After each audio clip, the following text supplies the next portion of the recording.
गुप्त नवरात्रि 2025। गुप्त नवरात्रि के चौथे दिन करें मां भुवनेश्वरी की पूजा, पढ़े कथा। मां भुवनेश्वरी को 10 महाविद्याओं में 4 स्थान प्राप्त है। मां भुवनेश्वरी ही संपूर्ण जगत का पालन पोषण करती है। उन्हें जगत धात्री भी कहा जाता है। गुप्त नवरात्रि 2025। आज गुप्त नवरात्रि का चौथा दिन है। आज भक्त मां भुवनेश्वरी की पूजा अर्चना करेंगे। मां भुवनेश्वरी को संसार भर के यश और ऐश्वर्य के देवी माना जाता है। भुवनेश्वरी आदि शक्ति का पंचम स्वरूप है। इसी रूप में मां ने त्रिदेवों को दर्शन दिए थे। मां भुवनेश्वरी को 10 महाविद्याओं में 4 स्थान प्राप्त है। पौराणिक मान्यताओं के अनुसार मां भुवनेश्वरी ही संपूर्ण जगत का पालन पोषण करती है। उन्हें जगत धात्री भी कहा जाता है। मां भुवनेश्वरी 14 भुवनों की स्वामिनी है। मां को भगवान शिव की सखी माना गया है। मां भुवनेश्वरी की पूजा लाल रंग के पुष्प, नैवेद्य, चंदन, कुमकुम, रुद्राक्ष की माला, सिंदूर, फल आदि से करनी चाहिए। पूजा के बाद कथा का पाठ करना चाहिए। पढ़े मां भुवनेश्वरी की। मां भुवनेश्वरी की कथा। पौराणिक कथा के अनुसार काल की शुरुआत में ब्रह्मा, विष्णु और रुद्र जगत की संरचना प्रारंभ कर रहे थे। एक उड़ता हुआ रथ उनके सामने आया और एक आवाज ने उन्हें रथ में बैठने का आदेश दिया। जैसे ही त्रिदेव रथ में बैठे यह मन की गति से उड़ने लगा और उन्हें एक अजीब से स्थान पर लेकर गया। ये स्थान असल में रत्नों का द्वीप था, जिसके चारों तरफ अमृत का सागर और मनमोहक आकर्षक जंगल थे। जैसे ही त्रिदेव रथ के बाहर उतरे वह स्त्री स्वरूप में बदल गए। उन्होंने उस द्वीप का अच्छी तरह मुआयना किया। वहां उन्हें एक शहर मिला। उस शहर के चारों तरफ सुरक्षा की 9 परतें थी और इस शहर की सुरक्षा उग्र स्वभाव के भैरव, क्षेत्रपाल, मातृका और दिक्पाल कर रहे थे।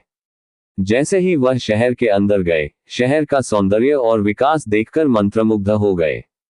आखिरकार वे शहर के अंदर स्थित मुख्य राजमहल में पहुंचे, जिसका नाम चिंतामणि गृह था और जिसकी सुरक्षा योगिनियां कर रही थी। ये शहर श्रीपुर था, देवी भुवनेश्वरी की राजधानी, जो मणिद्वीप की रानी थी। जैसे ही त्रिदेव महल के अंदर घुसे, उन्हें देवी भुवनेश्वरी के दर्शन हुए। उनकी छटा लाल रंग की थी। उनकी 3 आंखें, 4 हाथ थे तथा उन्होंने लाल रंग के आभूषण पहने थे। उनके शरीर पर लाल चंदन का लेप लगा था तथा उन्होंने लाल कमल की माला पहनी थी। बाएं हाथ में उन्होंने अंकुश और पास पकड़ा था तथा दाहिने हाथ से वो अभय और वरदा मुद्रा दिखा रही थी। उनका मुकुट अर्ध चंद्र रूपी मणि द्वारा सुसज्जित था। वह त्रयंबक भैरव की बाई गोद में बैठी थी, जो श्वेत वर्ण के थे। उन्होंने श्वेत वस्त्र पहने थे, उनके बाल उलझे हुए थे तथा उनके सर के ऊपर भी अर्धचंद्र एवं गंगा नदी थी। उनके 5 चेहरे थे तथा हर एक चेहरे में 3 आंखें थी। उनके 4 हाथ थे तथा उन्होंने त्रिशूल, फरसे लेने के साथ वरदा और अभय मुद्रा भी प्रदर्शित की हुई थी। देवी भुवनेश्वरी और त्रयंबक भैरव पंचप्रेत आसन पर विराजमान थे। पंचप्रेतासन वह सिंहासन है जिसमें परमशिवा गद्दी के रूप में तथा 5 पैरों के स्थान पर सदाशिव, ईश्वर, रुद्र, विष्णु और ब्रह्मा स्थापित है। इन सब की सेवा में अनेक योगिनियां थी।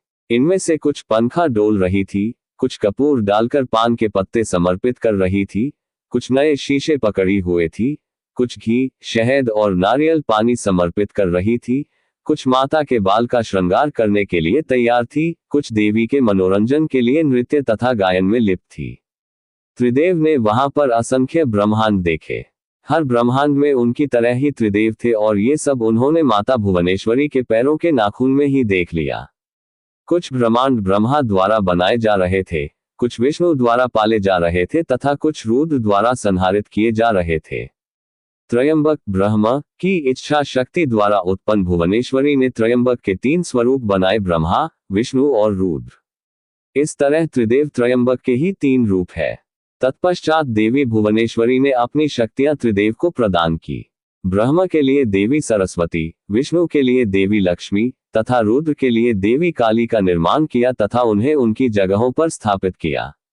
ब्रह्मा और सरस्वती ने मिलकर एक ब्रह्मांड रूपी अंडा बनाया। रुद्र और काली ने इसे तोड़ा, जिससे पंचतत्व स्वरूप में आए। इसके बाद पंचतत्व का उपयोग कर ब्रह्मा और सरस्वती ने संपूर्ण ब्रह्मांड की रचना की तथा विष्णु और लक्ष्मी ने इसके पालन पोषण का हर कार्य किया। अंत में रुद्र और काली ब्रह्मांड की समाप्ति की ताकि सरस्वती और ब्रह्मा पुनर्रचना शुरू कर सकें। हमारे चैनल को सब्सक्राइब करें।